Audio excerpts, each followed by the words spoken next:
प्रेरित पौलुस यहूदी धर्म का एक धर्मनिष्ठ और उत्साही अनुयायी था, फिर भी परिवर्तित होकर परमेश्वर के सत्य में आया।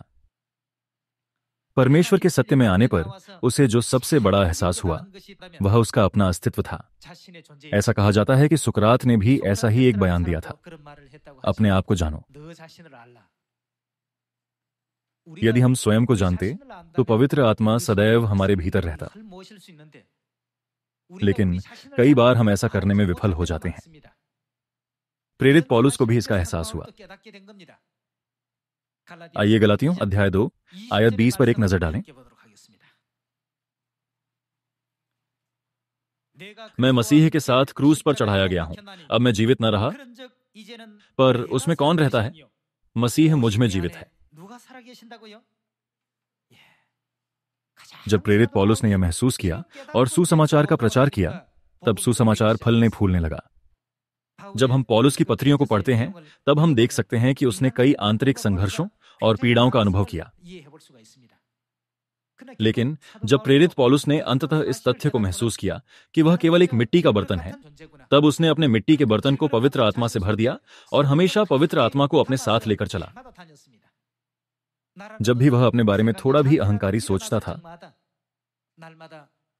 तो वह खुद को मसीह के अधीन कर लेता था।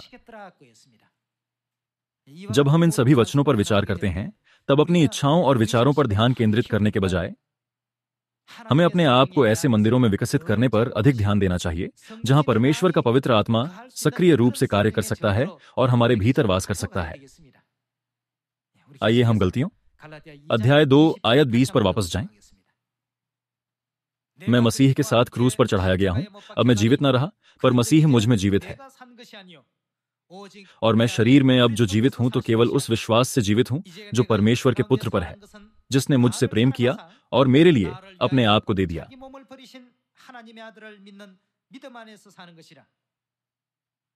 हमें जल्दी से यह महसूस करने की आवश्यकता है कि कभी भी फ्रेम नहीं है जो कई लोगों का ध्यान आकर्षित करता है, बल्कि फ्रेम में मौजूद चित्र है जो कई लोगों का ध्यान आकर्षित करता है।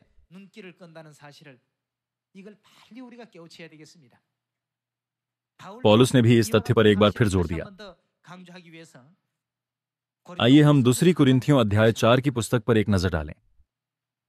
परंतु हमने लज्जा के गुप्त कामों को त्याग दिया और न चतुराई से चलते और न परमेश्वर के वचन में मिलावट करते हैं, परंतु सत्य को प्रकट करके परमेश्वर के सामने हर एक मनुष्य के विवेक में अपनी भलाई बैठाते हैं।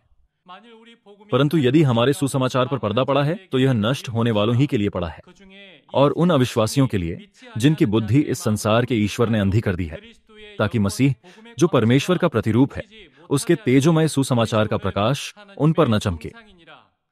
क्योंकि हम अपने को नहीं परंतु मसीह यीशु को प्रचार करते हैं कि वह प्रभु है, और अपने विषय में यह कहते हैं कि हम यीशु के कारण तुम्हारे सेवक हैं, इसलिए कि परमेश्वर ही है जिसने कहा अंधकार में से ज्योति चमके, और वही हमारे हृदयों में चमका कि परमेश्वर की महिमा की पहचान की ज्योति यीशु मसीह के चेहरे से प्रकाशमान हो। परंतु हमारे पास वह धन मिट्टी के बर्तनों में रखा है। हम मिट्टी के बर्तन हैं, परंतु मसीह जिसे हम अब अपने भीतर रखते हैं, जिस पर हम विश्वास करते हैं और जिसकी सेवा करते हैं, बाइबल में एक अविश्वसनीय रूप से बहुमूल्य खजाना है। परंतु हमारे पास वह धन मिट्टी के बर्तनों में रखा है कि यह असीम सामर्थ्य हमारी ओर से नहीं वरन परमेश्वर ही की ओर से ठहरे। हम चारों ओर से क्लेश तो भोगते हैं पर संकट में नहीं पड़ते, निरुपाय तो हैं पर निराश नहीं होते, सताए तो जाते हैं पर त्यागे नहीं जाते, गिराए तो जाते हैं पर नष्ट नहीं होते। हम यीशु की मृत्यु को अपनी देह में हर समय लिए फिरते हैं कि यीशु का जीवन भी हमारी देह में प्रकट हो, क्योंकि हम जीते जी सर्वदा यीशु के कारण मृत्यु के हाथ में सौंपे जाते हैं कि यीशु का जीवन भी हमारे मरणहार शरीर में प्रकट हो। प्रेरित पौलुस ने एक बार फिर महसूस किया कि हमारा अस्तित्व जो परमेश्वर पर विश्वास करते हैं मिट्टी के बर्तनों से अधिक कुछ नहीं है, और वह आज भी हमें यही एहसास प्रदान करता है। जैसे संतों ने पिन्तेकुस्त के दिन पर परमेश्वर से ईमानदारी से प्रार्थना करके पहली वर्षा की पवित्र आत्मा को प्राप्त किया और सुसमाचार के समाचार को शक्तिशाली रूप से फैलाया, वैसे ही हमें भी इन अंतिम दिनों में पवित्र आत्मा को धारण करने वाले और परमेश्वर के सुसमाचार का साहस से प्रचार करने वाले बनना चाहिए। यदि हम ऐसा करते हैं तब बहुत से लोग ध्यान देंगे।